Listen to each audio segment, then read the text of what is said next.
Hey, hey, hey, happy Friday, everybody. TGIF. It is February 2nd, 2024. I think we're in the leap year thing here. So, welcome, everybody. Today, as you all see, we're going to get in the car and take a ride to the other side of the country and head back on into Delphi, Indiana. We are back, guys, to Delphi, and we should have been back here a while ago, but I had requests for other things. Is what it is. There is so much going on in the town of Delphi with Mr. Richard Allen. So much to talk about, guys. I appreciate you all joining me today. And I think there is going to be plenty of interesting stuff to look at while we do this, folks. So thank you for being here once again. And as I always say, let's get this show on the road.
Hey, hey, hey. Welcome back, everybody. So great to see you and so great to be here with you guys. I hope you're all having a wonderful start to your day. And I hope you had a wonderful night last night. Thank you to all of you that joined us last night for the show. You are so very much appreciated. And again, thank you for joining us today. Once again, guys, like I said, as you can tell by the title, we are moving on back out to Indiana, heading back to Delphi with Richard Allen and that crazy stuff. I have not yet got the monitor fixed, so you have to please bear with me. Please, please, please, please bear with me, if you will, guys. You are a very understanding community, and I thank you for that. I've been having so many difficulties since this monitor hasn't been fixed. I'm still waiting on this cord to get here. It says today by 9 p.m. So once I get that together, I think I'll be good. I pray that I'll be good. But either way, thank you guys for being so patient with me. Looks like we got 57 peeps in here and 33 likes, guys. If we can, please, please, please, please, let's make that match if we can. I appreciate you so very much, all of y'all. Last night was a great show. I had a lot of good positive comments towards that. And I thank you all for being there for that. And anybody that was involved, Draw Latina was there. Of course, Tomboy Charm jumped up there with us for a little bit. And of course, Illuminati. Very much appreciated for everybody. Draw, I really want to give a shout out to Draw. Doc, you're an amazing, amazing lady. I love all of your input and your intellect that you add to these things. You're, in my opinion, like I said last night, I think you're a very huge, and very helpful and welcomed asset to this whole community. So if you can hear me, thank you once again for last night. Thank you, Moonlit. I appreciate it. Let's see, speaking of which, who is in here as we speak. Share gracing us with their amazing presence. It looks like to me, a Moonlit baby's in the house. Welcome back to you, Moonlit. Heather B, welcome back. As always, a pleasure. Stenny Kerp, great to see you again. Robert Bell, what's going on, brother? Good to see you. Miss Pamela Johnston, God bless. And thank you so very much for joining us today. Appreciate you. Tomboy Charm, welcome back. Zelda, always a pleasure. Great to see you. Miss Patriot, the smart ass Patriot's in the house. Teresa, welcome back to you. Salty Grace, great to see you. Welcome back. Great to have you here. Leon 1010, thank you. Thank you so much for joining us. MIA is no longer MIA. You're in the house. Good to see you. Good to have you here. Missouri Meemaw, thank you for joining us. Let's see here. Karma Police is in the house, guys. You better behave. You better behave. Lisa Vallejo, welcome back to you. Great to see you. North Carolina Mountain Man, what is up, my brother? Good to see you today. Thank you for joining us. Miss True Crime Times in the house. Thank you for joining us today, Salty. It's a pleasure. Frankenstein's Whammy Bar. Love the name. That's so awesome. I'm gonna love it. And thank you for the compliment. I love my music. I do. Miss Beth Wagner, thank you for joining us. Thank you for being here today. You are appreciated. Tina B, thank you for joining us. As always, a pleasure to see you. Walt Harris in the house. What's going on? Good to see you, Walt. Thank you for joining us, and great to have you here. Ged Daguchi, welcome back to you. Miss Kim Marion, always a pleasure. Great to see you. Bad Wolf, great having you here. Thank you for joining us today. Batten's Lifestyle Collecting, good to see you. Thank you for joining us. As always, a pleasure. You guys are all so very appreciated. Where is my brandy at? I wonder. Give me a second, folks. I want to give it a shout to Miss Brandy B, the OG. Been with me for 2 years as of yesterday. 2 years, guys. Today's her birthday. And I want to make sure she's here when I do this. If I can find her. I hope. Maybe. Where are you, B?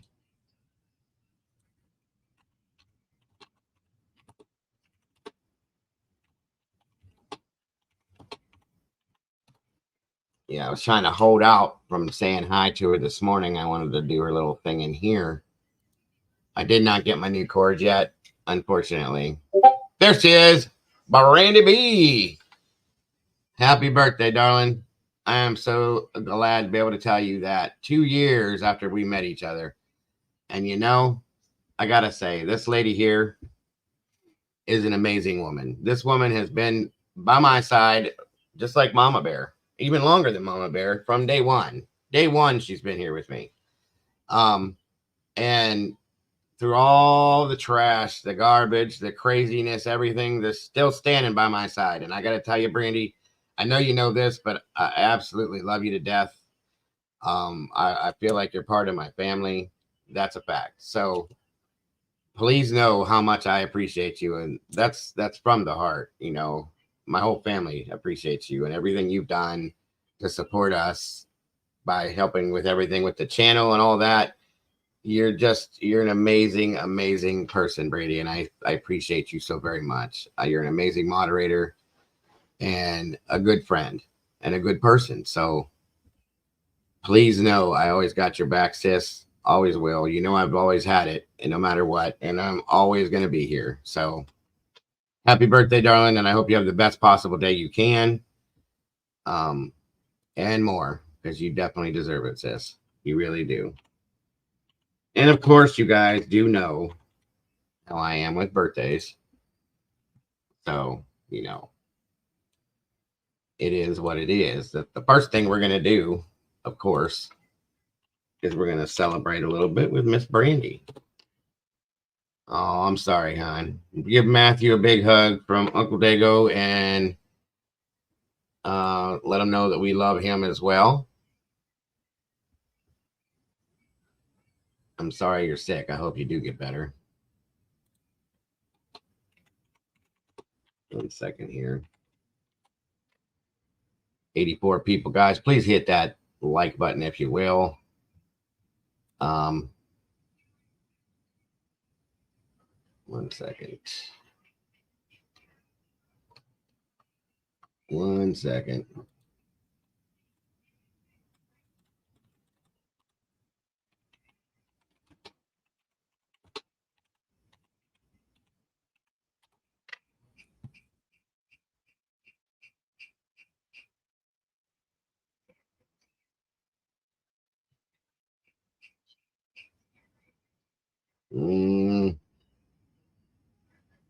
All right, guys. 1 second here. Sorry.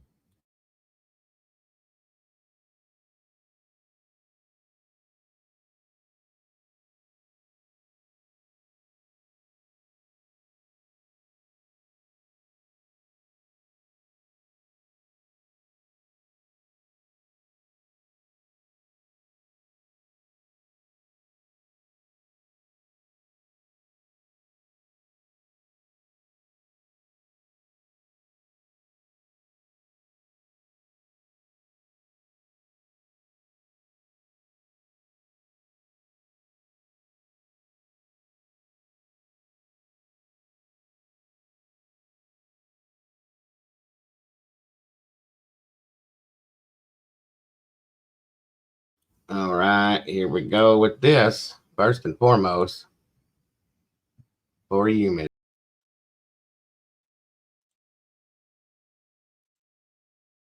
All right, my dear. There's that. Please know that you are awesome. Everything about you is awesome, and I appreciate everything you do, and absolutely love and adore you, my dear. Now I also got to give you this too. I was going to put them together, but I wanted just to have that first, and then I'll give you this. Because you always got to have a cake on your birthday. I don't care where you get it at, but you got to have a cake. So you know, you know exactly how I am with that. So here you go. 1 second. There's your cake, and you get to eat it too. Got to go. Can't go wrong with that. All right, all right. There you go. There's your cake. Now I want you to make a big old wish for that cake there and them candles, and then I want you to blow them candles out, and I hope you get every wish that you ask for because you deserve it. And a 1, 2, a 3, and there you go, dear. Happy birthday. Like I said, I was gonna try to put it together, but what the hell? You get them both together separate. That's how I like to do it in that sense. So happy birthday, darling. Like I said, you deserve the very best of everything and anything you can get. I hope today is amazing for you. And please know I appreciate everything you have ever done and everything you do for this channel, myself, and this community. And if everybody would please make sure you don't forget to wish Miss Brandy a happy birthday today. She's an amazing lady. She handles a lot, guys. She really does. And she's here every single time I'm here, no matter what. And when she's not here, she's not very happy. So, and I've never, ever, ever had one issue with Miss Brandy. So, I just want you to know that I do appreciate you, dear. And I think everybody in the community does as well. They better. I hope they do. That's all I'm saying. Let me get back this back over to where it's supposed to be. Lord, this screen is killing my eyes. I'm telling you guys. Here we go. Welcome, Miss Val, by the way. I didn't get to say it yesterday, but welcome to the team, along with War Eagle. I appreciate you so very much. Those are my two new moderators, guys. Please respect them and everything that they do in here, as well as the rest of the moderators, please, if you will. The color of my walls. It is sea foam or sea mist green, I think it is. I think. But thank you. Appreciate that. What's up, Tech Death? Good to see you. Tomboy, thank you for joining us. I'm making sure I'm not missing anybody. I love that name. Bring it here. Miss Cluminati's in the house. Welcome back, Clue. Great to see you. Deborah Thompson, thank you for joining us today. Silence no more. Great to see you. Great to have you here. I got 78 people and 45 likes, guys. Come on now. Can we do this the right way? You see that guitar? I see. I have two of them over there. Yeah. Actually, I got four in this house, but Moonlit. All right, guys. Thank you for wishing her a happy birthday. She does deserve that and so much more. Miss Kells is in the house. Welcome back. Good to see you, Kells. Come on in, everybody. Grab a chair. Thank you, Hope. I'm sorry, Val. I appreciate that. Hope floats. Heather B. Thank you all for joining us last night. Cole Styles, good to see you. I am not a guitar player, Cole. I'm a drummer. My son plays way better than I do. I can play a little bit, but Miss Kim Marin, great to see you, like I said. I love seeing the people that have been here for a long, long, long time, and I love seeing the new faces so very much. Absolutely, darling. Absolutely. Miss Brandy, she's done so much, guys. I can never explain.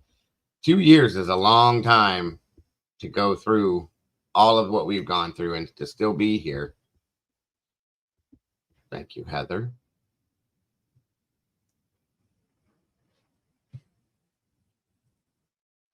I love that Missouri meme. Carolyn Miller, great to see you. Always a pleasure. If I didn't say that, I'm trying to remember who I spoke to already and who I didn't. 81 peeps and 49 likes. We can get there, guys. We can get there. Come on down. You're the next contestant in the True Crime Cafe.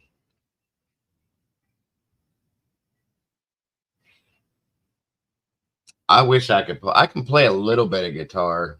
Not much. I'm working on it. I can play the hell out of a bass. I don't know why I can't play a regular guitar that well. But I can play bass with no qualms whatsoever.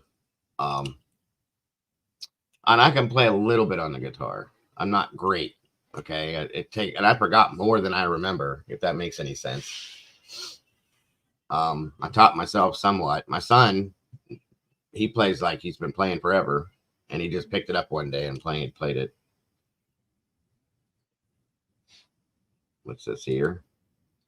Jordan's friend claims that made homemade for years. I posted a link in last night. I saw that. I'd like to get some concrete proof of that if I can.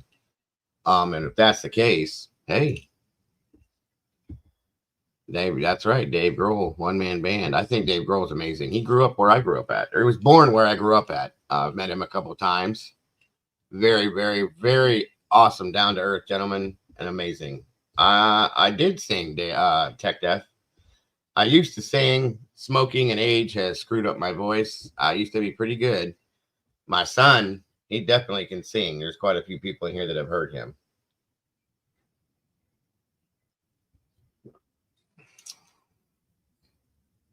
Right, Carolyn, I agree.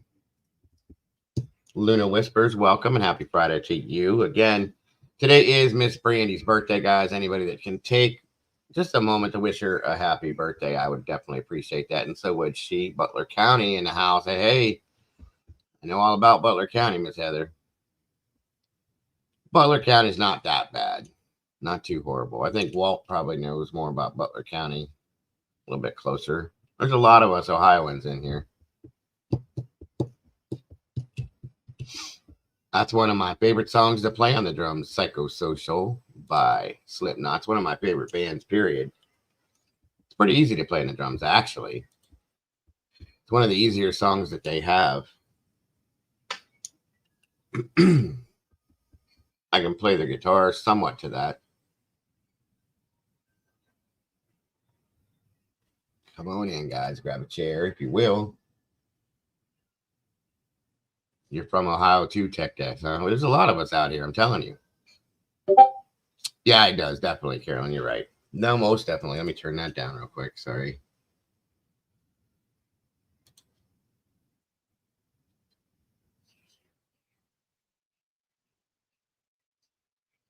Okay. Me and you're going to have a talk after this one, Clue. Mm-hmm. I'm going to tell you right now, you guys are just not right.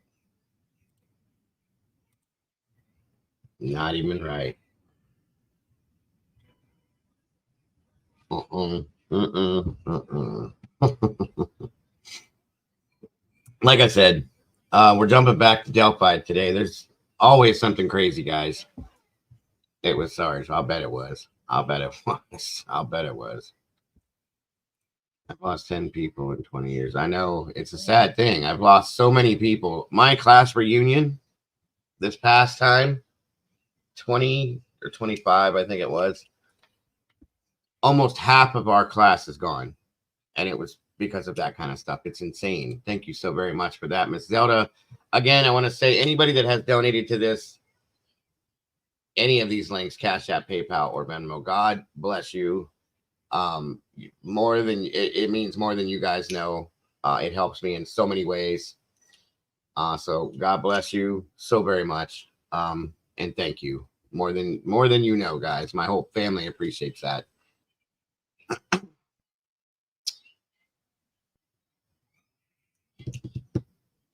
I thought about taking some of those YouTube courses.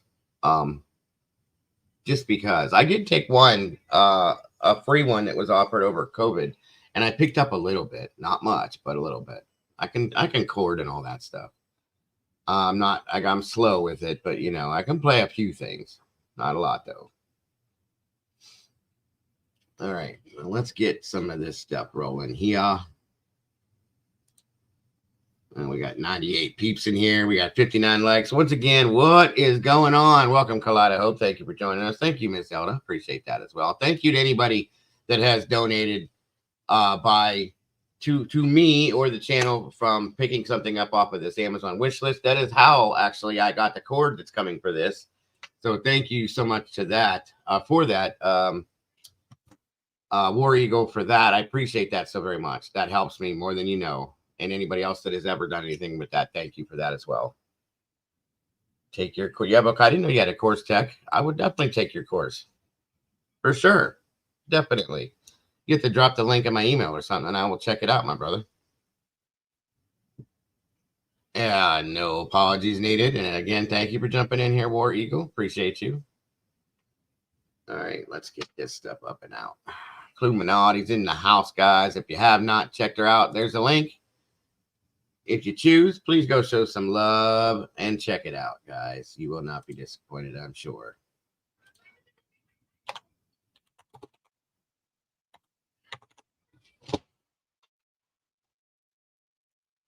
Oh, wow. A little disappointed today. I say that much.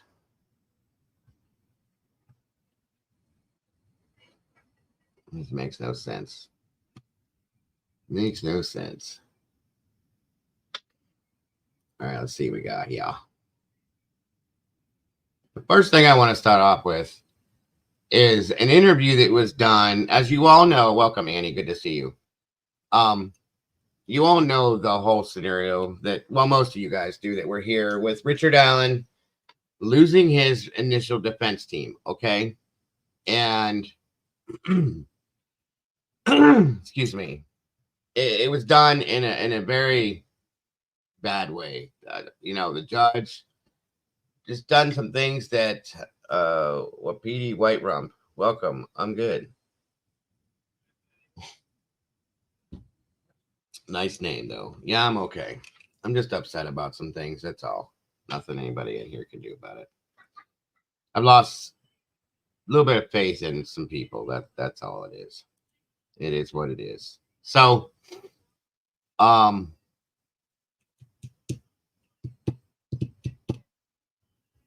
the way that Richard Allen's defense team was removed, in my opinion, and as I've expressed and showed you guys, was done in the wrong way. It means elk in Indian. It's awesome. It's very awesome. I love that name, Wapiti White Rump. The Wapiti. I knew the Wapiti thing had something to do with Native American language. I know that much because of my grandmother. So yeah, awesome name though. I love it. And welcome. Good to have you here, Wapiti. Thank you, Gaya. It's okay.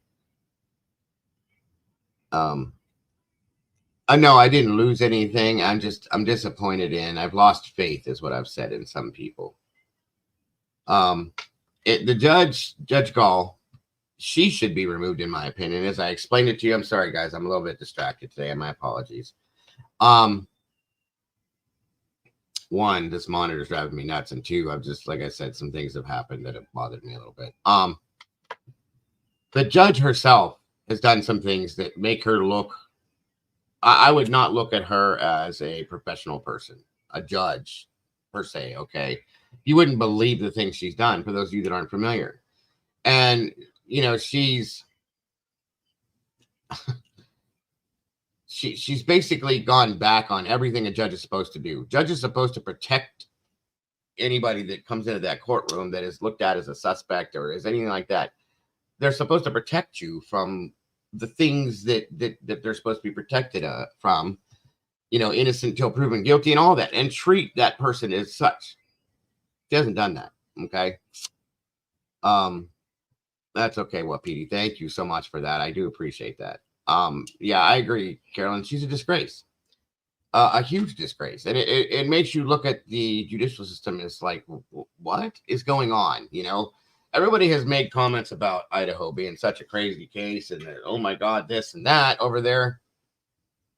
There are some things over there. Don't get me wrong, but this case, you guys, I've said this time and time again. This case is it goes above and beyond anything I've ever seen that makes any sense to me. Okay, the legal aspects, all of that just don't fit for me. Okay, and I'll be honest with you, the more I look at this, okay, it's very hard for me to even remotely say that I think that Richard Allen could be guilty at this point. I've said this before, that if he is involved, he's at the very bottom of the totem pole. Okay, if at all, if there's any involvement at all, it's there. And I don't know for a fact yet because we haven't seen that stuff, but it's hard to believe that he could be. Okay. After the things I've seen, and it's just getting more and more and worse and worse. Okay. And you're going to see some of this. Now there's an attorney. There were two attorneys brought in after Rosie and Baldwin were forced out as his attorneys. And if I'm too loud, please tell me. I don't mean to be loud, guys. My audio equipment has a tendency to throw me up and down. I don't mean to yell. I'm not trying to be loud. I'm just trying to I get excited about certain things, and I think I talk louder, and therefore it makes it come through that way. So just let me know, or just tell me to shut up if that's the case. Welcome, Firefly. Again, good to see you. So she basically forced them out as his defense team. She kind of threatened them, you guys. I called it blackmail. Some people don't look at it that way, but in a way it is. It's like, you're either going to recuse yourself from this, or I'm going to make you look bad. That's kind of blackmail to me. You know what I mean? And that's what she basically said to them in closed quarters. Then came out the day after, or that same day, and said, by the way, guys, it was all surprised, and it just an unfortunate string of events and blah, blah, blah, blah, blah. Give me a break. She knew exactly what she was doing. Okay. It's been a power play with her the whole time. So at this point, everybody's looking at that's another one. Miss Salty in here knows everything pretty much about this case, and she's very good with this. She set a hearing to hear motion by pros accusing defense of contempt, ignoring the motion for transfer. You see what I'm saying? There's that. Oh, no problem, Jennifer. Thank you. I appreciate you. I love your comments too. You're so fun. You keep my chin up in a lot of ways. She was ordered to fix the docket. What is going on, you guys? And if you look into this whole Odinism thing, we're about to hear something. This interview was done with one of the attorneys that was brought in, okay, after Baldwin and Rosie were removed. And he's now since been removed because they brought them back in, which she's not happy about, of course. So I want you to hear this interview, and it really, really was interesting to me. And I want to go over. I have to get my hands on this document. I want you guys to sit here with me and go over. I just had it on the tip of my tongue and lost it. It's a specific document that was put out. One of you, Salty, help me with the name of this thing real quick, if you don't mind. I want to sit and go over. There's some crazy stuff in this, okay? And I've not gone over this with any of you guys yet, but I want to. I'd like to get the full document and sit and read this to you guys, word by word. I want you guys to see it. The Frank's motion. Thank you, Sophie. Jesus, drive myself insane. Anyway, I want to sit and go over that with you, and then I want you guys to see the way that things have unfolded since that has come out, okay? But we're gonna do this first, okay? And again, this man, I've shown you guys before pictures of this guy over the period of a year. The guy, like I always call it, it looks like the Walking Dead, folks. There's something way wrong with that, and why. So we're gonna hit this first. Sorry about that. Oh, awesome. I would love to sit and go over that with everybody in here. Salty, I really would. And explain it. I've read it, parts of it. I never got the full document, though. I could not find it. Don't ask me why. All right. I don't like the way this is doing this, so. All right, here we go. And please let me know how the audio is with this, guys.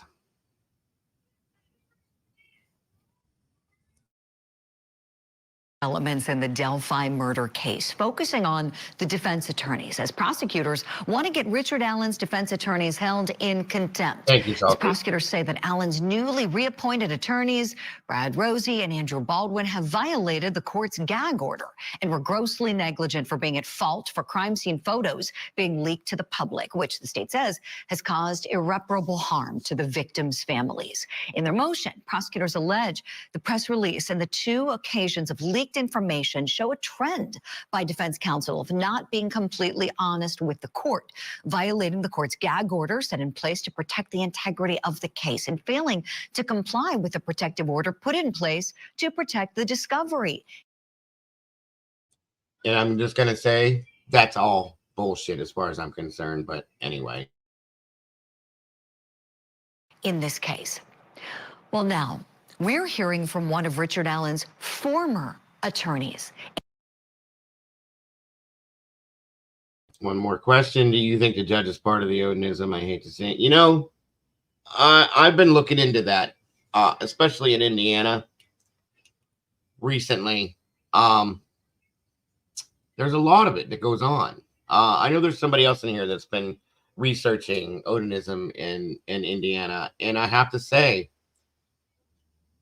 over the past 2 nights, I've been looking at this stuff, reading different things. And I got to be honest with you, I can't say no. Okay, that's all I'm going to say.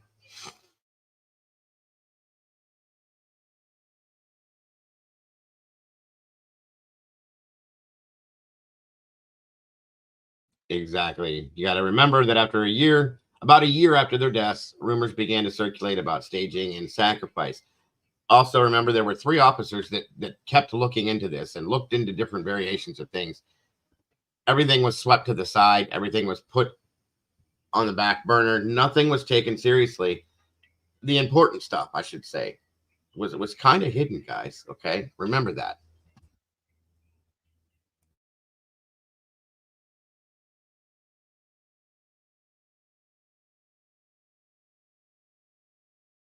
In a Court TV exclusive interview, Public defender William Labredo stepped down as counsel earlier this month after the state Supreme Court decision, and he's therefore no longer bound by the gag order. Court TV documentary producer Barbara McDonald was the only person. I'm sorry, real quick, just to give you guys a heads up. As I stated, I was going to tell you my ADHD's on high alert, and this monitor is screwing with my mind today. So I'm sorry, guys. When the judge removed the original defense team, Baldwin and Rosie, this ended up going to the Supreme Court, okay, which I had covered that hearing on the day that it happened. They were trying to have the judge recused and bring that defense team back. They did bring them back. The judge was not recused, obviously. And so they are back. And the attorney that we're about to hear from was the attorney that was brought in after they were removed. So he's doing this interview now, and it explains a lot of things that a lot of people aren't understanding. And we will we'll look into that. I'd love to hear that just between you and me, Salty. I'm serious. I really would. Obviously, it's not something I would put out, but I have my own theory as well. So let's go forth with this. And any questions and stuff, hold them until we get to the end because we're going to talk about it. That he spoke to, and she is on the couch with me this morning. A wonderful journalist you are, and really, I like to say you are our in-house expert on the Delphi cases. This is something you have researched, written about, done interviews on for many, many years. Yes. So this is really quite a feather in your cap that he's talking exclusively to you, Barbara. Tell us what was the most stunning thing to you that he shared, please. I think how emphatic he is in his belief that Richard Allen is innocent, not just not guilty, but that he's innocent of these charges and not involved at all, according to Bill Labredo. That was a bit surprising to me, you know, and I pushed back on that a bit. Like, you know, you're. And you want to know something? It's amazing to me. This attorney, Bill Labredo, was not even with him very long, you guys, over a period of a month or so. He wasn't even part of his team for very long. And this is where he's at with this. And you know what? That was impressive to me. That tells me a lot, which is why I'm saying, after watching this and some other things I've seen, it's very hard for me to think that Allen is actually involved in this at all. But if he is, he's at the very bottom of the totem pole, in my opinion. I'm just telling you guys, this was impressive to me. You're a defense attorney. That's your job, right? To say that. And he said he has handled murder cases. He's handled probably 100 murder cases in his career. And he says he doesn't say that very often. And he's never felt as strongly about. Have you guys ever seen Brian Koberger get brought into the courtroom like this? Since the Idaho court case is always referred to with everything, look at this and tell me that you've ever seen Brian Koberger brought into the courtroom like this. This is unreal to me, okay? A client's innocence as he does in this case. Wow, Barbara, that says something. It really does. And the fact that you pushed him too, and you were like, well, you're not just saying your client's not guilty. You actually really believe that he's not guilty.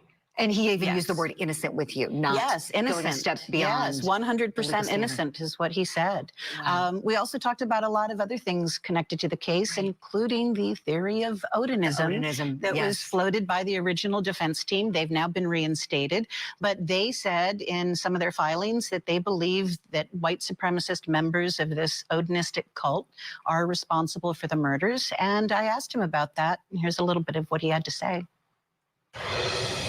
I thought it was hocus pocus. I honestly didn't. I'd never heard of it.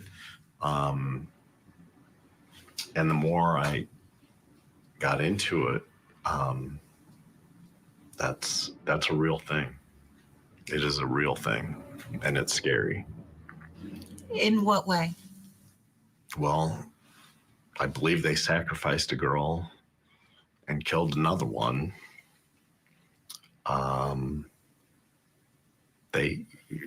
Some of the people that live in Delphi were very brazen about their Odinistic beliefs on their Facebook pages and other social media accounts, including the sergeant who was in charge of keeping Mr. Allen safe in Westville. You described one of those officers that's mentioned in one of Rosie and Baldwin's filings, Sergeant Jones, who was wearing patches that said "In Odin We Trust" on his Department of Corrections uniform. Yep. The judge ordered the warden to make them stop. And then what did you notice? That Mr. Jones had a tattooed under his right eye. From the best we can tell, it looks a lot like Odin's spear. And he had several tattoos on his forearms, including the interlocking triangles that are on his Facebook post.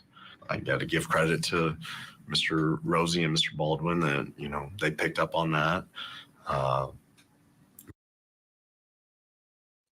Now, please listen very closely to what this man is saying. My brother-in-law is a CO prison guard at a Supermax prison in the state of Ohio. I've asked him questions. First of all, if you have tattoos, they wear long sleeves. If they have tattoos on their arms, they have to hide those. If they won't be hired if they have anything on their face. They have to keep facial hair. Like they can't do this. Okay, they can have a mustache. That's it. A lot of these different things, and I guess this is standardized procedure in most places. They hired this man and brought him in with a tattoo of an Odinistic rune on his face. Does that make sense? Because it almost seems done purposely to me. Okay, I've looked into this kind of stuff, guys. I've researched. We know that there's a lot of gangs in prison per se. Okay, different sects of different people that are involved in different things. Why would you have the guys that are in charge of keeping that in order in there? This man has tattoos all over him with this stuff. Okay, the previous prison that he was held in, not county jail, prison, they had patches on their uniforms, you guys. What is wrong with this? And if anybody says nothing, you're wrong. There's a lot wrong with this, okay? It almost seems as if it's being done on purpose, okay? And I have a really good feeling I know what's going on with this. And we'll go to that at some point. But hey, Walt, I see you. I seriously pay very close attention to this part and listen and see the things that he's saying. That's all I want you guys to do. We saw him, and, you know, confinement officers at the Allen County Jail aren't even allowed to have facial hair, let alone facial tattoos. I was a little miffed that the warden allowed that, or, you know, he even knew what it was. That was one of the things that surprised me, too, is that it was the same guard, according to Bill Labredo, that had the patch, was told to stop wearing it, and then comes to work with the tattoo under his eye. Oh, Barbara, as I'm watching that, and my jaw dropped. Something else that's interesting that you asked him about, when he's telling you he believes in that legal theory, he wasn't the first attorney to put it forward. As you know, it was the first set of defense attorneys who are now back currently Richard Allen's defense attorneys. And as we know, attorneys don't always agree on a legal theory in a case. To me, that really says something, that there may be some substantive value in it. Your thoughts? Yeah, and he said that, you know, their defense strategy would have been probably a little bit different than Rosie and Baldwin, but not too different. They were also preparing a Frank's memo for a Frank's hearing, alleging that there were, you know, problems with the information that was used to obtain the search warrant for Richard Allen's home. So it sounds like they were following a similar path, if not, you know, not identical, but a similar path for sure. Close, right? With the Odinism theory being at the heart, that someone else carried this out, and that this brutal killing of those beautiful children was done by someone practicing Odinism. Exactly, and that's what, you know, I think when that first Odin memo dropped, we were all like, Odinism, what is that, right? And I think for a lot of people, it was, there's no way that that could be true. And this is somebody who looked into it, who at first said, no, I don't buy that either. But then after getting into the case, he had it for 79 days as lead counsel, and he says there's something there. Wow. Barbara, I know that obviously as an attorney, any communications he had with Richard Allen, as you know, are privileged, but he can certainly describe, how he was doing in jail or what he saw. The appearance, I know, has been so stunning to so many people, the dramatic weight loss. Tell us what he shared with you about that. He said that he is improving some mentally and physically, but that it is still very difficult for him. He dropped from 206 pounds at his arrest to about 122 pounds at his lowest. He says he's still probably in the 130 to 140 range, so definitely much lower than what he had been. He described him as calm, very soft-spoken, very engaged in his defense, and very kind and appreciative to the people working on his defense. Wow.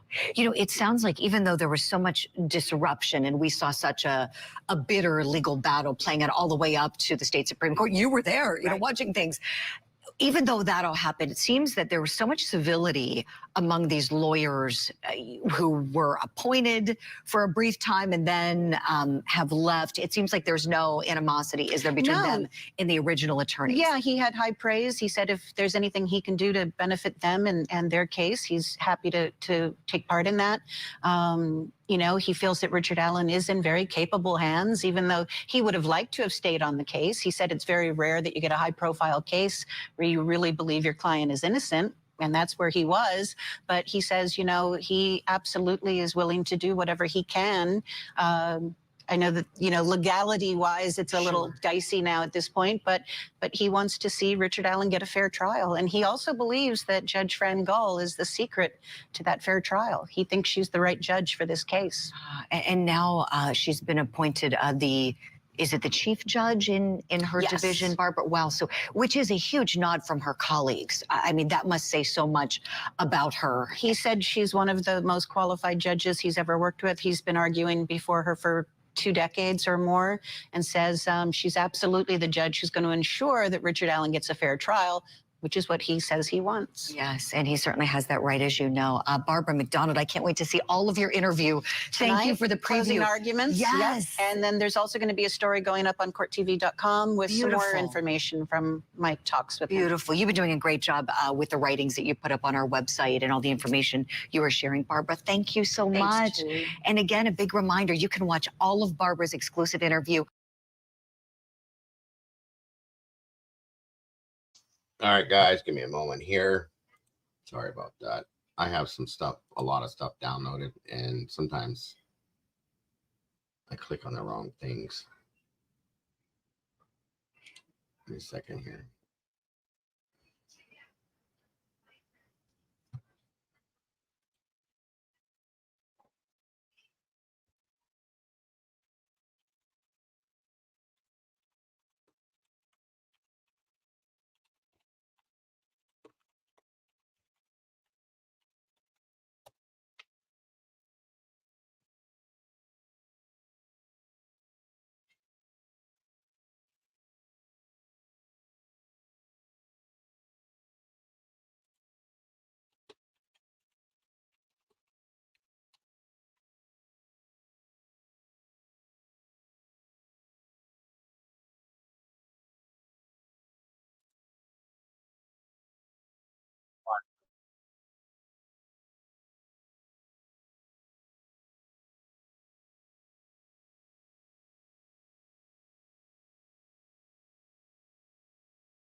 There's some more things I have here I'm working on. Like I said, guys, this has been chaos for me with this stupid monitor.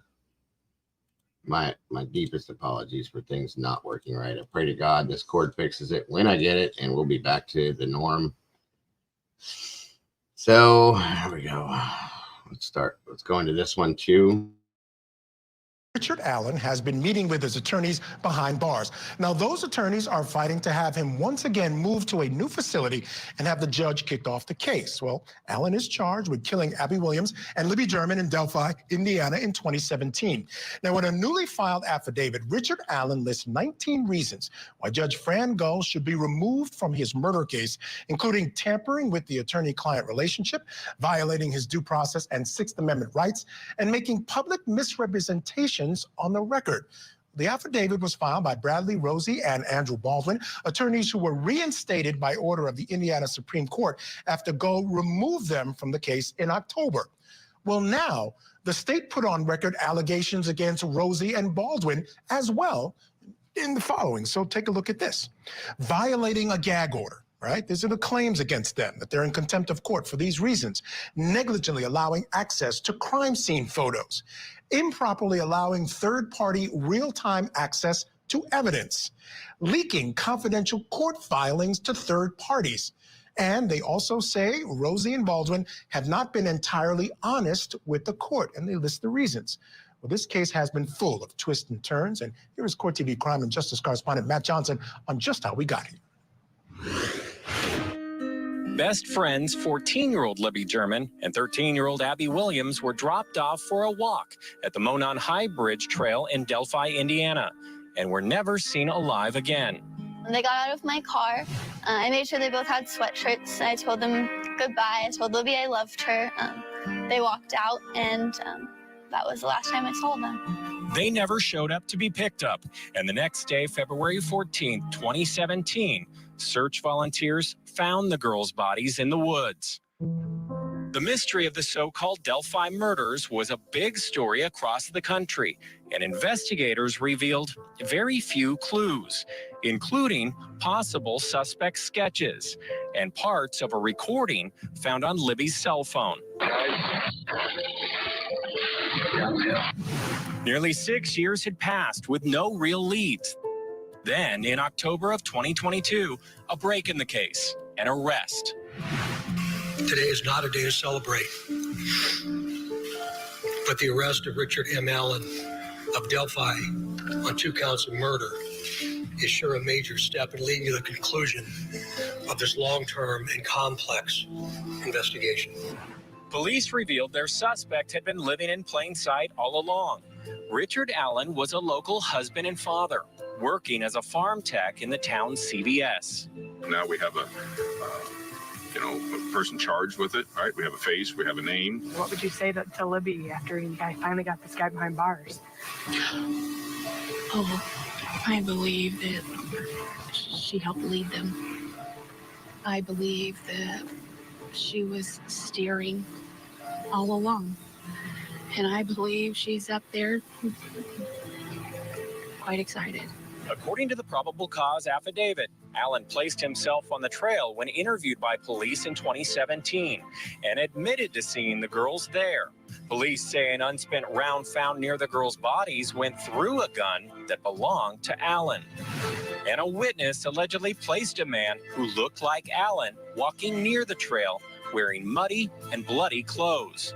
It's scary just knowing that he was so close, and we had no idea. Richard Allen has pleaded not guilty and denies any involvement in the murders of Libby and Abby. Still with me to discuss, criminal defense attorney and former prosecutor Jack Rice and trial attorney Wendy Patrick, also a former prosecutor as well. All right, current prosecutor, right? Former criminal defense attorney, right? You used to do that as well. That's right. So you got this whole sort of breadth of experience. All right. I want to talk about this one because the next step here, right? We know that the prosecutors in the case have now filed a motion making the allegations that they made against the defense, saying you need to now come into court and answer for these things, whether you've been in contempt of court. But the question remains, Judge Fran Gull was reinstated. What does she do? Does she bring them in to answer about contempt of court, or does she bring them in to get them thrown off the case again because she claims she's got enough to do that? She's bringing them in, and she's going to throw them off this case. Yeah. Now, if we look at what happened before the Supreme Court, the Chief Justice was very clear saying, you know what? A judge doesn't just get to remove the lawyers because she doesn't like them or she doesn't say even why. It's a higher standard than that. And in this case, I think there was a question about her behavior. And so she's going to come back and she's going to go down a long list of these and simply say, the reason that I removed you was because of this, this, and this. And then you say, you want to take that back up to the Supremes? Good luck. Yeah. You know, Wendy, there was a laundry list of things that these attorneys did. And I'm not sure they're defensible, quite frankly, should she decide to do this, I think she'd have more than enough grounds to remove them from this case. Well, here's what she's going to do. She's going to make a record. Yes. But the way she does it, I think, is going to sort of mirror what we saw in the Murdaugh case. Is what she's probably going to do is first lay out not just this laundry list, but supporting facts and evidence. She's going to shore up those allegations to where they're more than allegations. They're substantiated. They're corroborated. There's going to be a lot to this type of a hearing that's going to then at the very end justify the decision she makes. Now, why? We live in a day and age where allegations fly.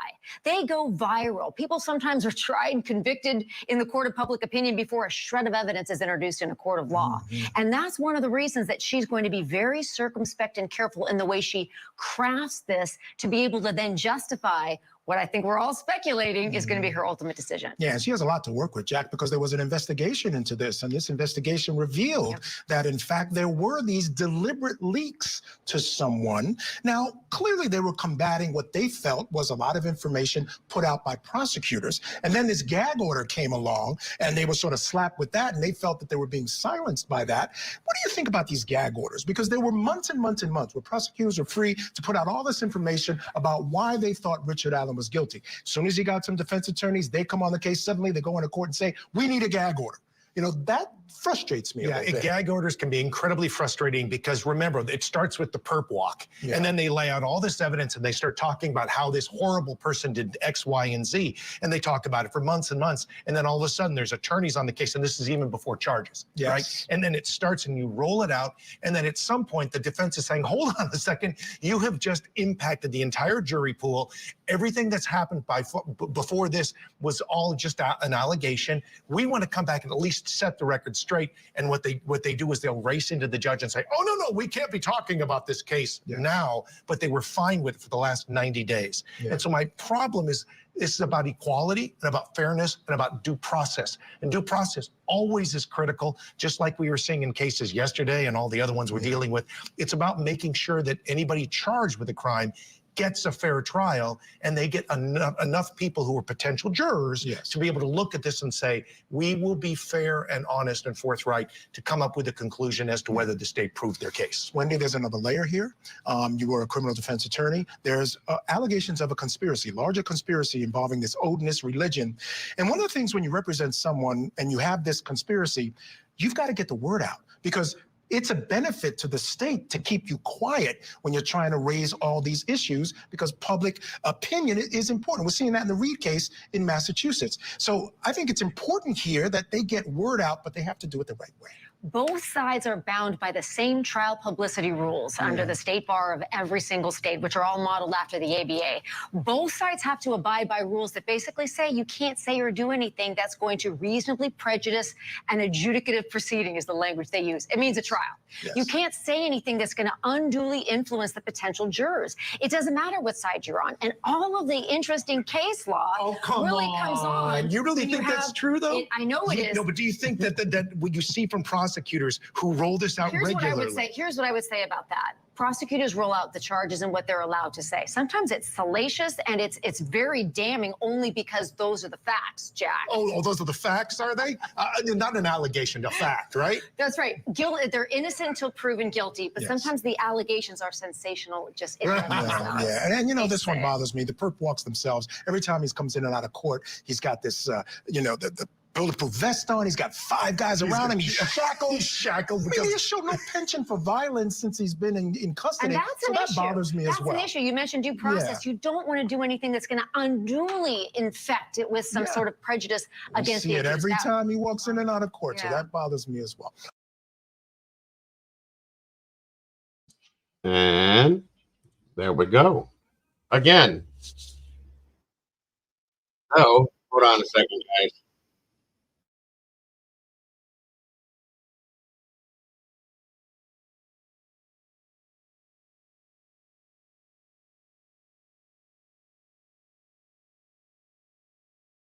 Praise Jesus. It is here.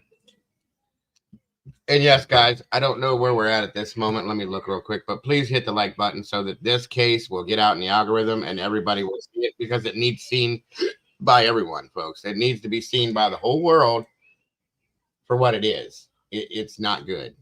Okay. Salty said that the Gall set that hearing for February 12th so that she could hear the contempt argument. I'm sorry. The defense is now filed for a continuance, and we'll see if she grants it, because she does absolutely nothing that she should be doing, in my opinion. Welcome, Evie Marie. Great to see you. That's a good point, Miss Carolyn. I understand. I understand completely. Yeah, and that's what I'm saying, guys. Listen, everybody has made such a big deal, and I'm using this for a reference point for a reason, okay? So many people made such a big deal about the Idaho 4 case, and it's a big deal. Don't get me wrong. It's a bad thing.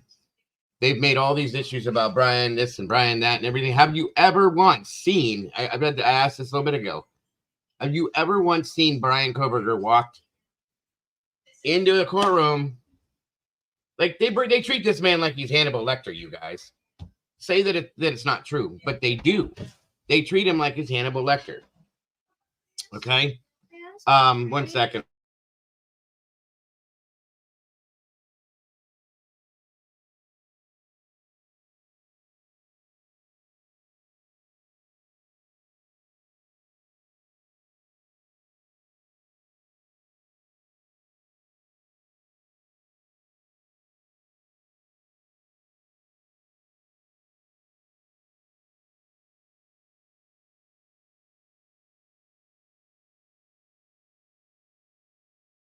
All right, sorry guys, my granddaughter popped in and wanted to say something to me, so my apologies.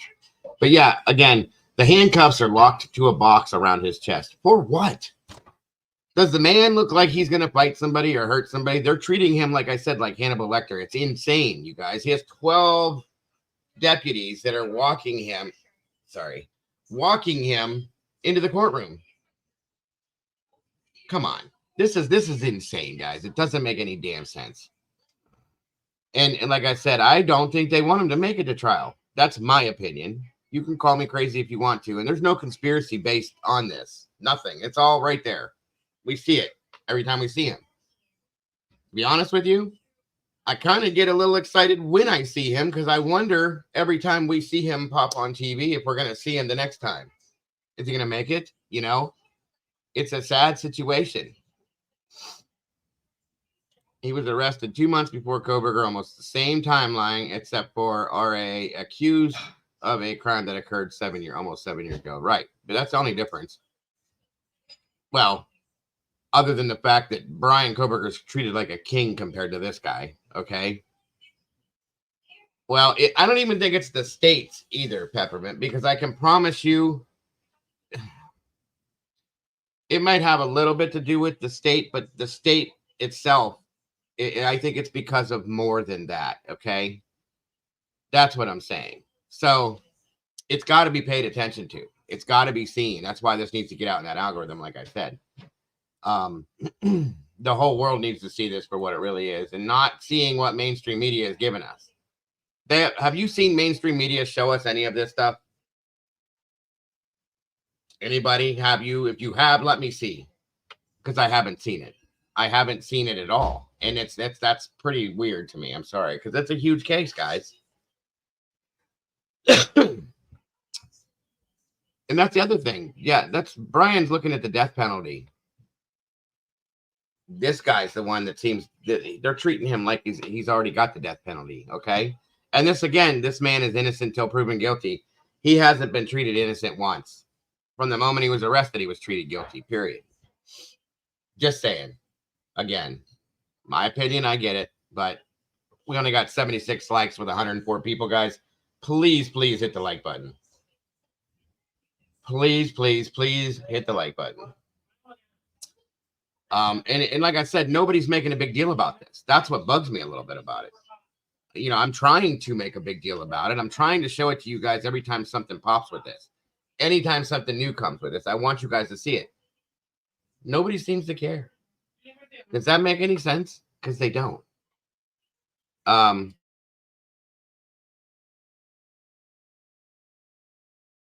It doesn't seem to be a big deal to anyone. It doesn't seem to be a problem for anybody. It's just like, okay, so be it. You know, he is what he is. I I'm not saying that you guys don't care by any means whatsoever. You know, I'm just saying nobody seems to make a big deal about it. That's kind of weird to me. I'm just, you know. The man has pretty much lost every bit of his humanity. Okay. Every time he speaks to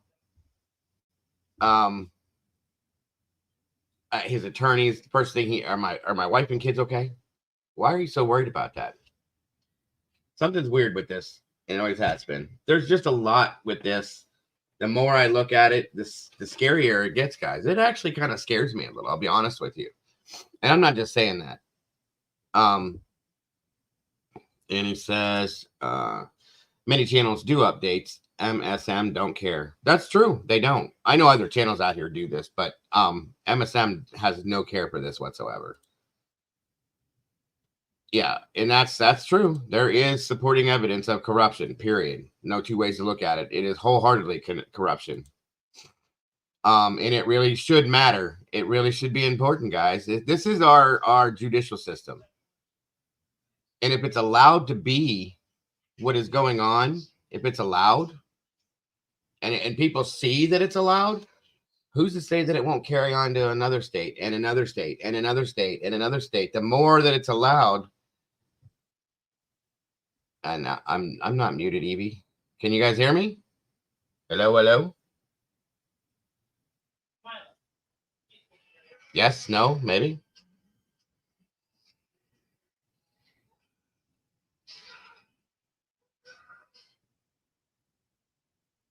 Okay, good. Thank you. So again, folks, everybody needs to see this. That's why I've said this time and time and time again. Hold on. I really need to get this monitor working correctly. But I can't do it while I'm with you guys because I would have to restart everything. So no worries, guys.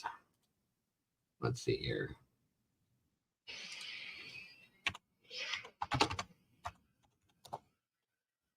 Let me check something.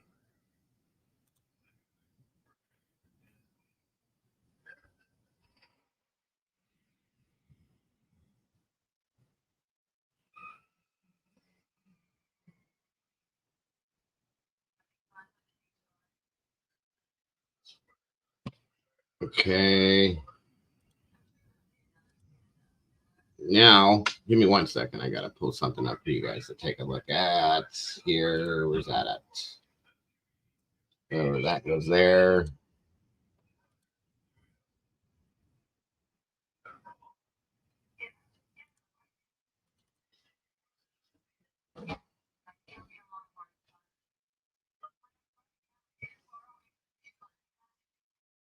Okay, this was, oh, wait a minute. I have some documents I was able to get my hands on.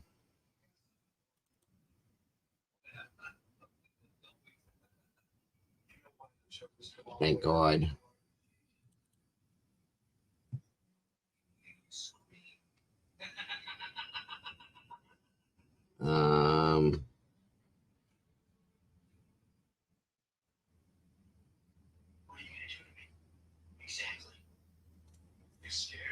Whoa. Whoa, whoa, whoa, whoa, whoa.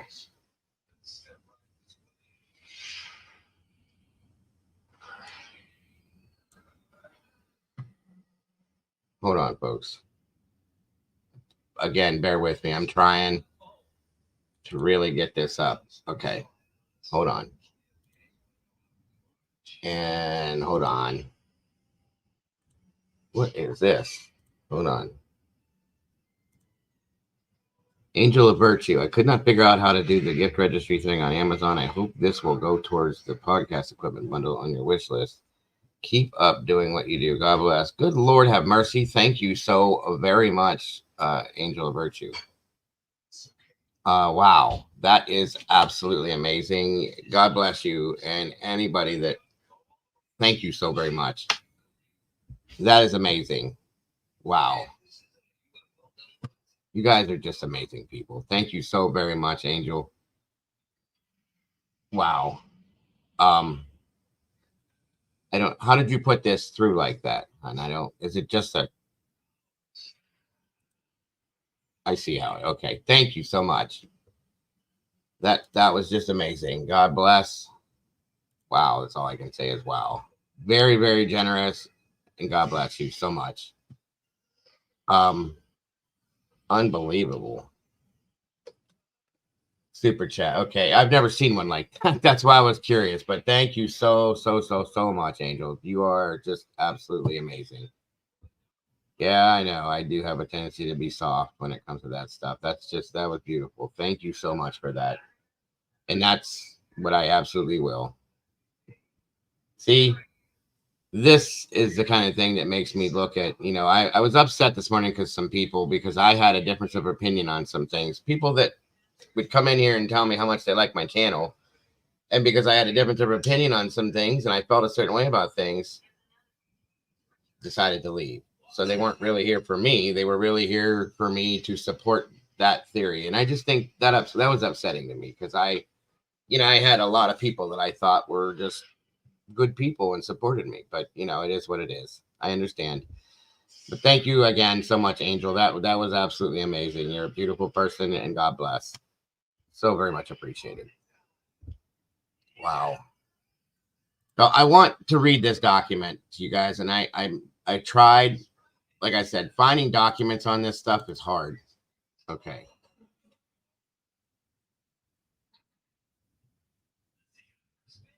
Let's see if you guys can see that okay. All right. Yeah, right. Exactly. That's so amazing, Angel. God bless. All right. So this was a document. I did get this one. And like I said, once I get a copy of the Frank's motion, I'm going to read this to you guys and explain it to you what it is. Lord have mercy. Thank you, Miss Carolyn. God bless you. I appreciate you too. All of you guys. I really do. So here we go. The court having had defendant's motion for hearings for Frank's, had defendant's motion for Frank's hearing filed September 8th of 2023. The memorandum in support of the accused motion for Frank's hearing filed September 18th. Defendant's supplemental motion for Frank's hearing filed October 2nd, 2023. Defendant's additional Frank's notice filed October 3rd of 2023. And the state's objection to defendant's motion to suppress. That was filed June 13th of 2023. And the state's second objection to the defendant's motion to suppress filed September 25th of 2023 under advisement now denies the defendant's motion for a Frank's hearing. The court finds the affidavit submitted in support of the issuance of the search warrant contained information that a reasonable belief existed that evidence of the murders would be found in the defendant's home and vehicles. The court does not find that the affidavit submitted false statements or that the affiant omitted statements with reckless disregard, nor does the court find that the affiant intended to mislead the judge by failing to present information. As the court has found the affiant affidavit for issuance of the search warrant was valid, the search itself was reasonable and legal under Indiana law and Fourth Amendment case law. Defendant's motion to suppress fruits of the search of 1967 North Whiteman Drive, Delphi, Indiana, filed May 19th of 2023. It is also denied based upon the pleadings, memorandums, and exhibits previously submitted in support of the request for a Frank's hearing. Defendant's motion in, I never say this right, Lamine regarding ballistics filed June 13th of 2023 is reviewed and denied without hearing. The court finds the evidence contained in defendant's exhibits A and B attached to the motion is relevant and admissible. The court further finds the probative value of such evidence is not substantially outweighed by its prejudicial impact. Excuse me, guys. Sorry. Where did they go? I just had them here. Damn glasses. Here they are. Sorry. prejudicial impact, and the evidence will not confuse or mislead the jury. Defendant's motion to transfer, filed January 12th of 2024, taken under advisement pending the state's response, if any, and a hearing be set. State's motion to amend information, filed January 18th of 2024, will be set for a remote hearing. Now, this is something I haven't been able to do with you guys, is to bring you documents like I do in the Idaho case, and I'm going to start showing them all to you as many as I can get. It's harder to get these than you'll find others to fill the place of the lost ones. Oh, I see what you're saying. Thank you, Odie. I appreciate that. Well, it's not even that. I don't really, it's not that I want to do that. It's the fact that it's not, I'm not even going to go into it, but I appreciate that, Odie, very much. Okay, so let's see here.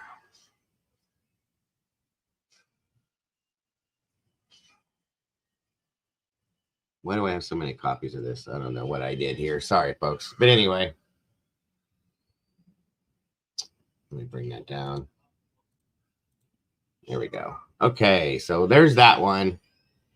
I'll get this right, guys. Like I said, I'm just having so many, thank you, Zelda, issues with this damn computer that it won't let me pull up anything like I want to. I'll get it right, though, I promise. Okay, hold up here.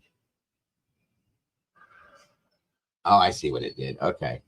So like I said, when I do get this, I want you guys to see in here what this Frank's motion is all about. And I will explain this to you when I get it. It's going to take a little time, but we're going to spend some time on it and go over it so that you guys see what I'm talking about with that. Okay. Anyway,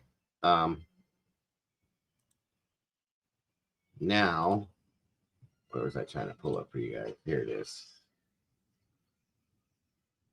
Boom. There we go.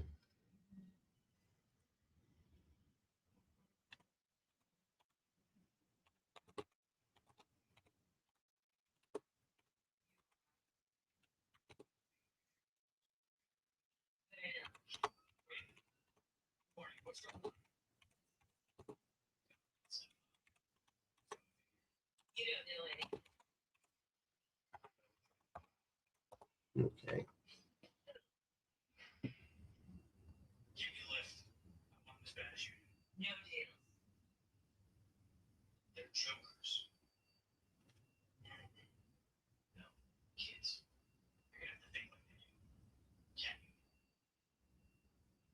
Anytime now. Where's it at? Where's it at? Where's it at? Give me a second, guys. Sorry. Talk.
Just 1 second. I'm getting it set up for you guys. It's taking a little bit of time because of this, but we're going to get it. Promise you guys, if this cable works, we'll be back to the way it was real soon here. That's a promise.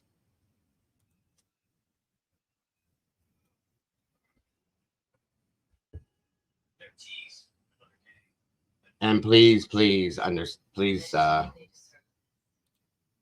understand how sorry I am for all this crap that we've been going through.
Sorry, guys. I'm having issues with the getting the clips out.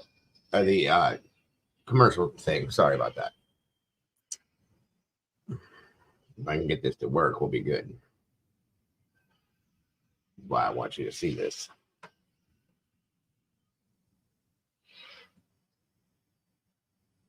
It's like people have left because I'm having so many problems. I'm sorry, guys. I'm so sorry.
All right. Hopefully this works, folks. If I can get this to work right.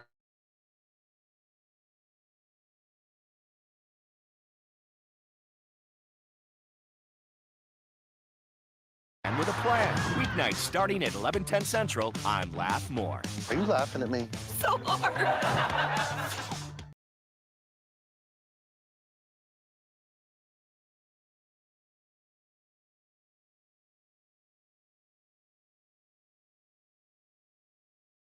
Where you worry about your teenage kids deciding to go on an adventure. So when Abby Williams and her best friend Libby German decided to go on a hike near the Monon High Bridge in the middle of the day, no one thought it was dangerous. But when Libby and Abby did not show up when they were supposed to get picked up, their families began to worry and they began to search. Then the next day, the worst news possible. The bodies of these two young girls were found, both victims of murder. As the investigation progressed over 5 years, there were sketches of the suspect that looked like two different people, and there was video of the killer. And finally, an arrest of the accused murderer, Richard Allen. Allen says he didn't do it, and he also alleges it was a group of Odinites who are responsible, white nationalists practicing an ancient Nordic religion. This case has also been buried in legal controversy involving Richard Allen's attorneys who were on the case, off the case and replaced, and then back on the case. Tonight, we'll speak with one of his replacement attorneys about Allen's innocence, his treatment while in custody, and Odinism as we continue our investigation of the Delphi murders. I'm Vinnie Politan. Thank you so much for joining us tonight. Abby and Libby were best friends. And when I think about what happened to them and the moments of terror that they went through, the fact that two were murdered doubles the tragedy, obviously. But for each one of them, at least they weren't alone, right? I mean, that's a small consolation. But it reminds me of what we're dealing with out in Idaho with Kaylee and Maddie, best friends, who were also murdered when they were together. It's incredible loss for two families, and now having to go through everything that they've gone through. This is almost unconscionable, the point that we're at now for the victims.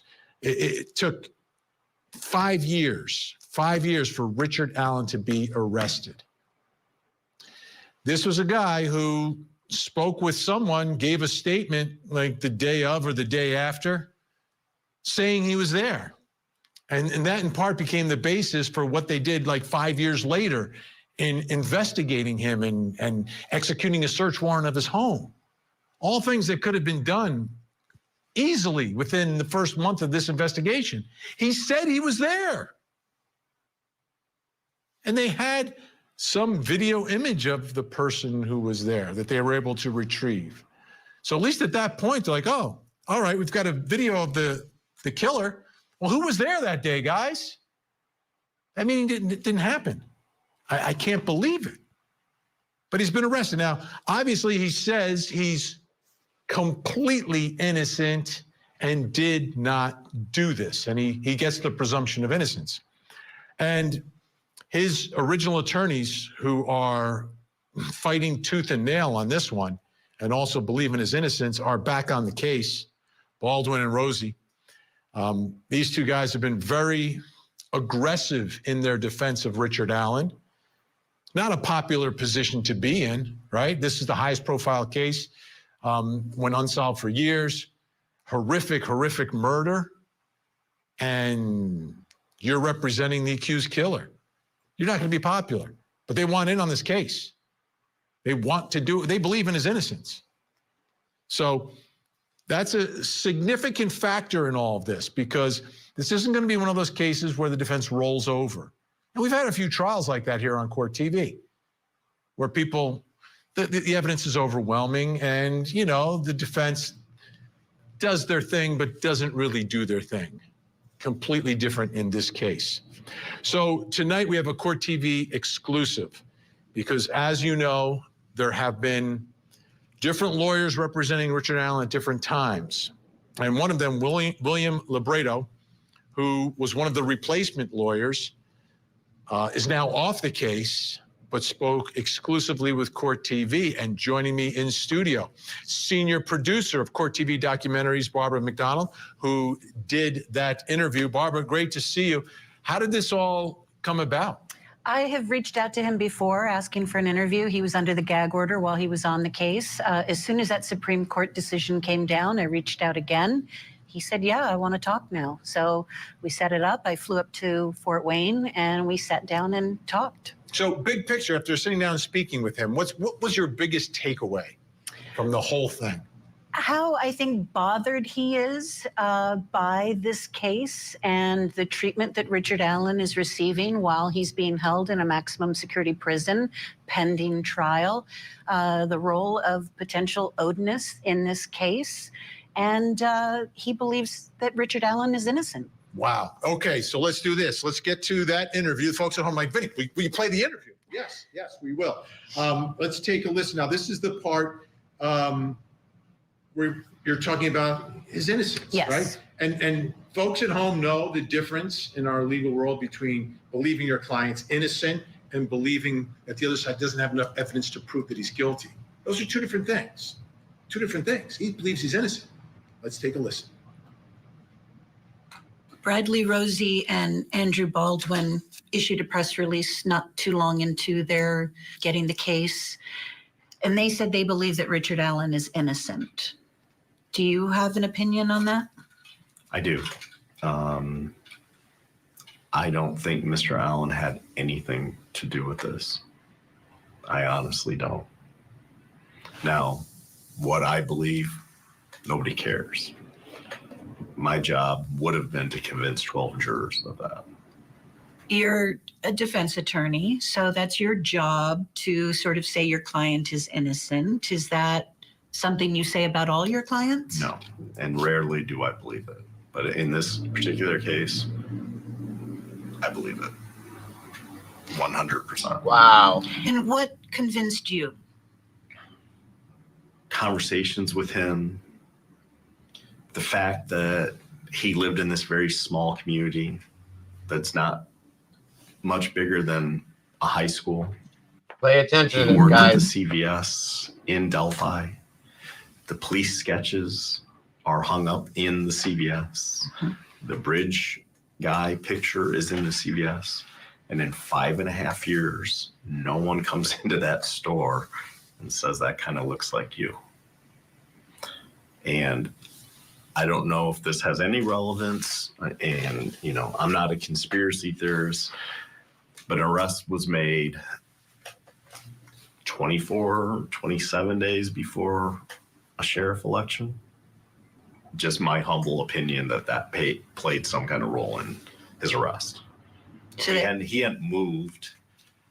He hadn't changed his story. No facts or evidence have changed to my knowledge. Yeah, it's moonlit. That brought law enforcement back to him 5.5 years later. He has no criminal record. They raided his house, took all of his social media. There's no ties to this Odinistic cult whatsoever. He didn't even know that there was Odinist in Delphi. He had never heard of it. Just a lot of things don't make sense. Bradley Rosie and Andrew Baldwin also said that that there's no electronic evidence linking him to the crime scene or the girls, and that there's no DNA of his at the scene. Is that accurate? Yes. As far as I can tell, yes. All right, we're going to bring in some more guests to join me and Barbara here. Joining us in Orange County, California, the author of Forest for the Trees, a book about the Delphi murders, investigative producer Chris Todd. And in Salt Lake City, Utah, retired police commander, religious cult expert, host of the Profiling Evil podcast, and the author of the book Deceived, an investigation into Zion Society cult. Mike King is here. Barbara, I'll start with Barbara, though. I'm going to ask her a quick question. The fact here that you're asking him about, he believes in the innocence. What was the sense you're getting in the room with him? That he felt that. He was very sincere, I thought. His answers were careful and deliberate, but I thought he was sincere and he believed what he was saying. Chris Todd, you investigated this thing. One of the things that he points out, you know, for 5 years, the pictures of the sketches of the killer, that don't look alike, but that's another story, right? The picture of the actual video grab are in the CVS where this guy's working, and no one's putting 2 and 2 together. What are your thoughts about why the arrest of Richard Allen in that time frame? Well, we've talked about this before, and I don't believe Richard Allen is Bridge Guy. And I believe that's what we're all talking about here, is how would no one recognize him, his voice, his body type, his height?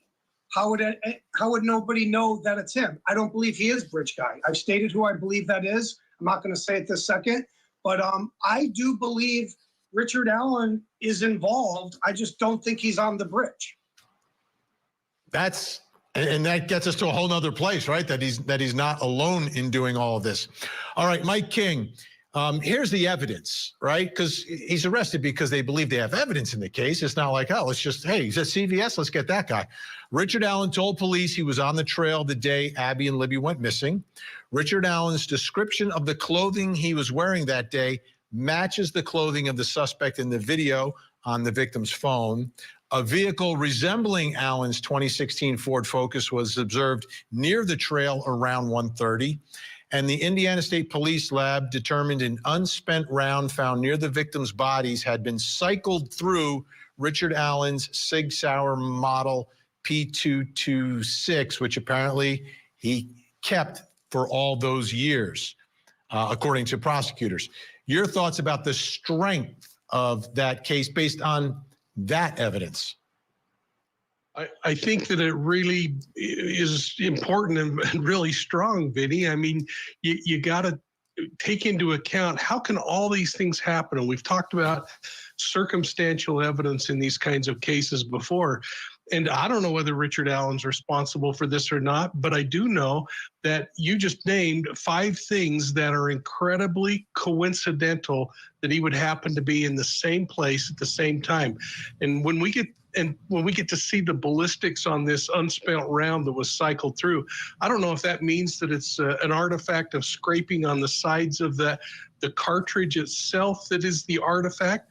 If there was an actual attempt to fire that bullet and there's indentations on the firing pin, but it was a misfire, it's going to be really important when that thing comes into court and there are both sides shouting out at the top of their lungs that is that kind of a comparison is of no value, and others saying it absolutely is. But if you've got markings that gun is the only gun on the earth that will make, and those end up on those cartridges that are found next to the bodies, that's incredibly powerful evidence. Now, I want to put this up on the screen because there is one other piece of evidence I think is something that needs to be explained. On April 3rd, 2023, Richard Allen made a phone call to his wife, Kathy Allen, and this is while he's locked up. In that phone call, Richard Allen admits several times that he killed Abby and Libby. Investigators had the phone call transcribed, and the transcription confirms that Richard Allen admits that he committed the murders of Abigail Williams and Liberty German. He admits several times within the phone call that he committed the offenses as charged. His wife, Kathy Allen, ends the phone call abruptly. Barbara McDonald, what did William Labredo have to say about that? He said he has a lot of questions about it, that his understanding is it was basically one sentence that Richard spoke, this confession, so not a lot of detail provided in that confession. And he says that Richard Allen was receiving medication while he's in prison, both shots and pills. He doesn't know what those medications were. He tried to find out. And so he has a lot of questions about what all was going on. He also says false confessions are a real thing, especially when people are subjected to very harsh prison conditions. Yeah, the one thing about the false confession in this case, though, that we've seen him here on court TV, but it's usually under an interrogation scenario. This is a call to his wife. Mike King, your thoughts on that? Because this is going to be significant. No one has heard this thing outside of investigators, and I presume maybe at some point the defense will hear it. What are your thoughts about this confession, and what would be important about the circumstances for you surrounding it? Now, I want everybody to know, in my opinion, this isn't fact, okay? Don't take it as fact. I feel that this confession was coerced wholeheartedly.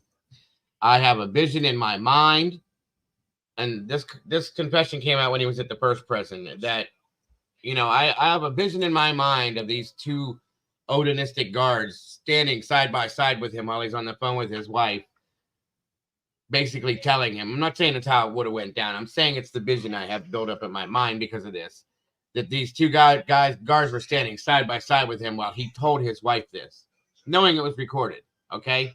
That's how I see this going down. And I could be wrong. There's a very possibility that I am, a very big possibility that I am wrong. I just feel like I'm not. That's all. So, and you guys don't have to agree with me. You guys don't have to feel the same way about it. But from everything I've seen with this and everything I've heard, I truly do feel it's a huge, huge, huge, huge, huge possibility that is exactly what happened. That's why I believe that he needs to be in the county jail under the close supervision of people that have nothing to do with anything else with this. That's my opinion. Not that could happen. I'm just telling you. Okay. And my gut tells me that that's how this went down, that this was coerced because it came out of nowhere. And again, the first question he asks his attorneys on a regular is, how are my wife and kids? How are my wife and kids? Are my wife and kids okay? Why would you do that? Just saying. This is just opinion that I have, okay? Nothing more. I think that the most important thing that comes out of this is it wasn't one confession.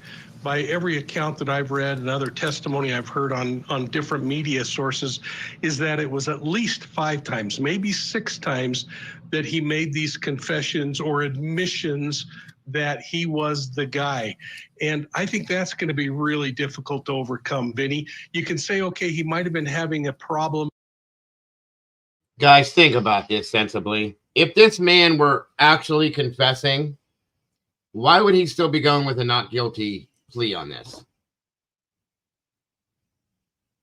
Does that make any sense to anybody? Don't worry about it. You're welcome. Good to see you, Willie. Yeah, absolutely. It was absolutely stated that it was coerced. And then we had an inmate come out, okay, that was here, that stated, I've seen this happen. I've seen that happen. Richard Allen is mistreated. He's been shocked, okay? This, that, and everything else. And again, guys, I've said this 100 times. Why would an inmate come forward into prison knowing that he could have bad things happen to him for coming forward? He's not going to get anything good out of it. He's getting negative publicity for doing that. So again, all of these things wrapped into this. You know, we've said this 100 times already, guys. This is what it is. I'm telling you. And Richard Allen is not part of the odinistic stuff that goes on, in my opinion. Somebody said in the chat a little while ago that who's the one that doesn't have the tattoos? The guy that they have in prison for this crime. Think about it. That's all I'm saying. Just before he started eating evidence and having all of this bizarre behavior. So I want to know the timing of those other 4 or 5 calls, not only just to his wife, but we also know that one of those calls was to his mother, where he explained that he was the guy. At Scripps News, reporting your world from the middle matters. Thank you so very much for that, Odie. That's awesome. Shining light in the middle of the storm. Stories of survival and hope. In the middle of Absolutely, Willie. I will be there for you, brother. the middle of it all. This is a story that began long before. So when events unfold on every side, see it clearly from the middle. Scripps News. Find with an antenna or on your favorite streaming app. There's gonna be trouble. Are you still there? Let's have it. Scared? You the law? Oh, that's right. I'll find you and I'll kill you. Now all I need is a fresh horse, a saddle, and a gun.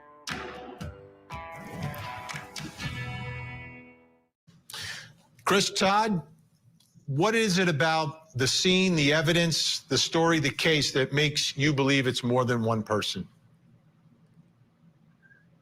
For a long time, I thought it was just one person. And until everything started to fall into place, that they arrested Richard Allen. And like I said before, the word on the street is that he had bragged about being involved in the murders. And that's how they were tipped off to him.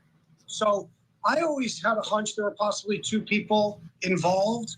And so I believe that one person is waiting on the property and the other person holds the girls at gunpoint, and they meet together down by the creek. And they go to a location that is not, I believe, is not the crime scene where the bodies were found. All right, our guests are staying with us. We'll continue with more of our Court TV exclusive interview with Richard Allen's former attorney who was on the case and has a lot to say on this. We're going to talk about Odinism. Odinism, that is such a huge theme in all of this. Plus, coming up next hour. In Oakland County, Michigan, high drama in the courtroom. Jennifer Crumbly has been charged with 4 counts of homicide for 4 murders committed by her son, the Oxford school shooter. Today, a firefighter who Jennifer was having an affair with testified about some critical text messages. They didn't see him as a threat, and he could stay in school, which he wanted to do. His backpack was with him. Why didn't they search it?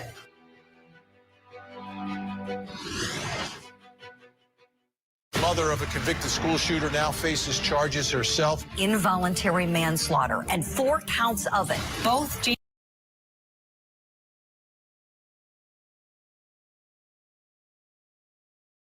Hang on, folks. I'm sorry. Sorry about that. Something just happened. 1 second. Bear with me.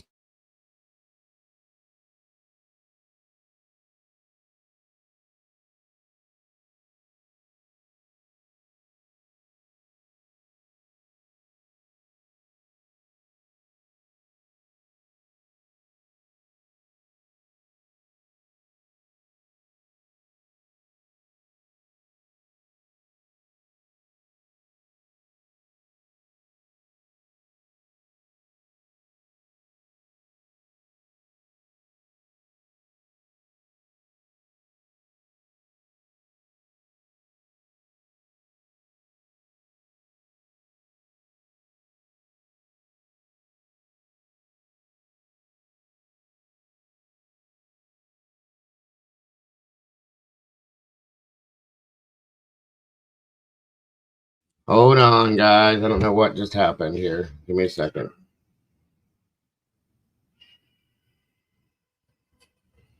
No. Hold on. Why did that happen? Where did it go? Good Lord. Is that the one? Nope. Dude, this is too much for me. Okay, that comes over here.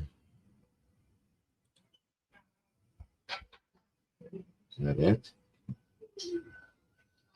Oh my gosh. Guys, hold on. Please bear with me. I'm so sorry. 1 second. Give me a moment here. Everybody's leaving. I don't blame you. Just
You can tell it. hold on, guys. I don't know what's going on with this.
Hey, guys, I don't know what's going on or why. And they, Come on. the allegation from all these defense attorneys is they didn't do a very good job of ruling it in or out, and that there were people who had ties to Odinism who should have been checked out further and weren't.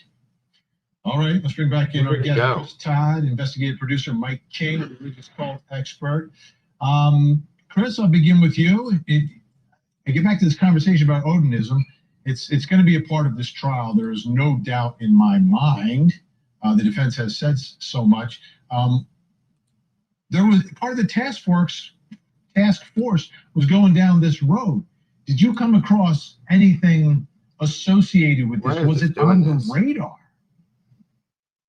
Very early on, loosely, it was talked about, like kind of rumor mill, but I think this Odin stuff is kind of like Nazism. All right, guys. Unfortunately, I'm sorry to say this. Look at that logo. I see like I can't shut this down. Inside there.